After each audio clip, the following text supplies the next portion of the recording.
for joining us here on Grave but Not Old, the Imprints of Wisdom. We are excited to have our guest with us today, Mary. Mary, welcome to Grave but Not Old. Thank you so much for inviting me. Glad to have you here. We're going to jump right on in. The first question is, can you talk about an adverse circumstance that at the time felt as if you'd never make it through? Sure. That's a loaded question. But there was a time in my life where I was living life to the fullest, so I thought. And I had to pray to the dear Lord. I said, Lord, if you just get me through this, I won't ever do this again. And I was no different from most people, but I knew that at the time that if I didn't make those decisions for myself, I wouldn't be here to talk to you today. So as a result of that time, and it took me well over a year to work my way through that issue. And I'm not going to necessarily tell you what that issue is, but there comes a time in most people's lives where things come up and you just have to deal with them. And it wasn't something that I could take to someone else and they could do it for me. This was a self-reflection. This was something that I had to do. And I had to take the old motto of one day at a time, sweet Jesus.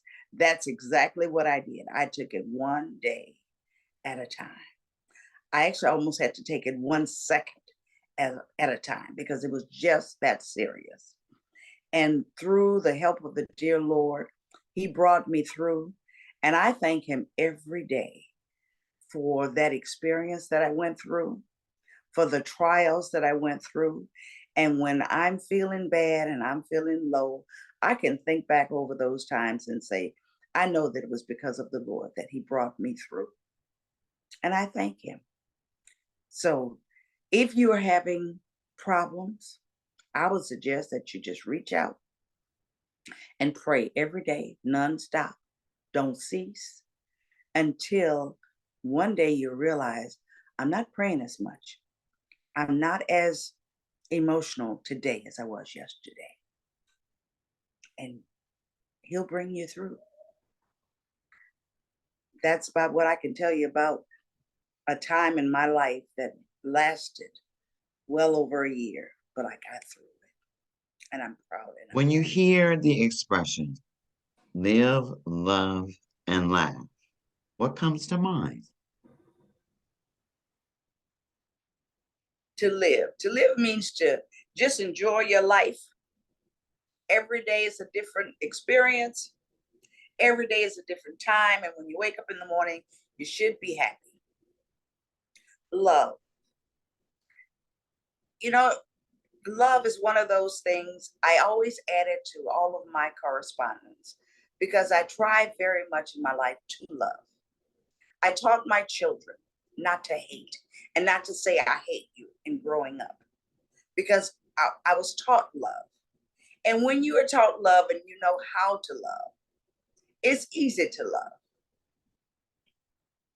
And life. When I think of live, love, and I can't remember what the other one, but I actually think of my family. I think of my sisters. They are my 2 best friends. And when I'm with them, I can laugh, I can love, we can go through all of the different gamuts, even to crying together. And once we finish crying, then we laugh at one another and say, oh, but you look like this and you look like that. And, oh, well, you made me cry and I made you cry and I'm sorry. But every once in a while, even in life, you need a good cry in order to know that you're still alive. So I think of my family. I think of my sisters especially. I have 2 children that I'm very fond of, and I have grandchildren that I'm very fond of. And I have friends in my life that I'm fond of. And I choose people that make me happy. If you're gonna be a downer, I don't want, why live and stay with people that's a downer? So I usually try to choose people in my life that's upbeat, that's fun, that can enjoy my crazy sense of humor. I can laugh at and with myself. I can laugh at myself because everything I do sometimes is kind of crazy. And I can laugh with you and laugh at you, but just know that the bottom line is I love you. And if you are my friend or if you're someone that's in my life, there's a lot of love that's involved in it. So I think when you take those three words and put them together, it's all about living life to the fullest and being happy with who you are. That's Thank, it. thank you, Mary. Thank you so much. Lastly, what is your treasured advisement to share with the younger? What would I share with a person that's younger? I would tell them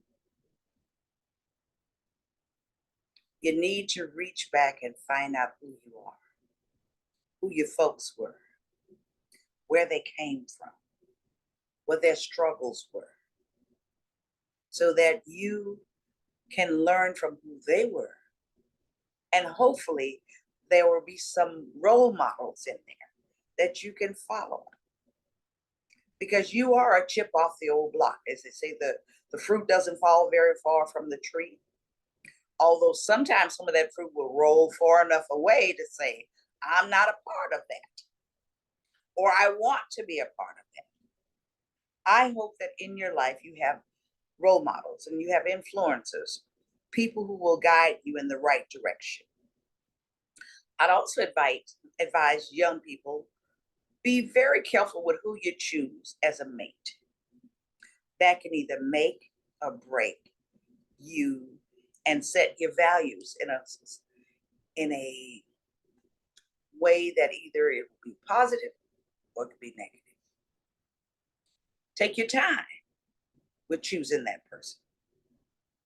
I believe that the 30s is a better time to make that choice because in your 20s, I think you should be footloose and fancy free and find out what it's like to actually sow some wild oats. By 30s, you will have gained enough wisdom to say, I can give back to another person. Because generally that brings in maybe marriage, a husband, children. Your values will definitely change. Spend some time talking to your mama. Spend some time talking to your grandparents and to those older people that's on the block to find out where they have come from, what they've gone through.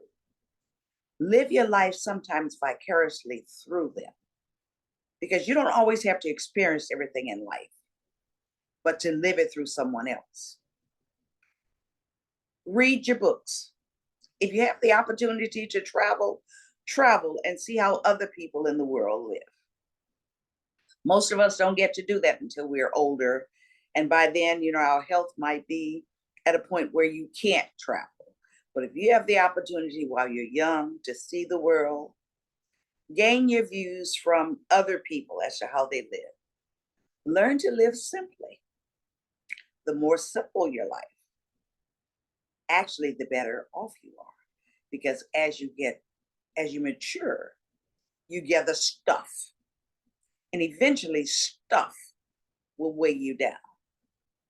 So I'm trying to work on that myself to get rid of stuff because over the years I've accumulated stuff. So, young people, live life as if you don't know when tomorrow is going to come.